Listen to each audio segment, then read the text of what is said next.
ঈদের আনন্দটা খুব ভালোই কাটছে সবার। এই আনন্দকে রাঙিয়ে নিতে স্থানীয় বিনোদন কেন্দ্রগুলোতে ভিড় করছেন সব বয়সী মানুষ।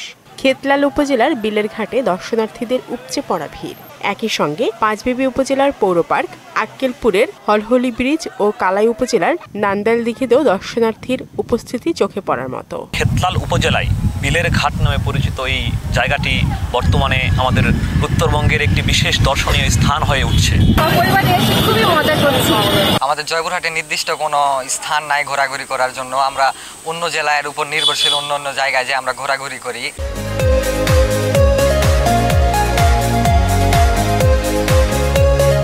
এদিকে জয়পুরহাট সদরে তেমন কোনো বিনোদন কেন্দ্র না থাকায় বিপাকে পড়তে হয় সবাইকে। সদরের বাসিন্দাদের দাবি, সরকারিভাবে জয়পুরহাটে যেন একটি পার্ক নির্মাণ করা হয়। সরকারিভাবে কোনো এরকম ভালো বিনোদনের কোনো ব্যবস্থা বা কোনো পার্ক আসলে এই বিষয়গুলো নেই। যদি প্রশাসন একটু নজর দিতেন এদিকে, তাহলে বোধ হয় বিনোদন কেন্দ্রে এটা একটু কেন্দ্রে আসতে পারত।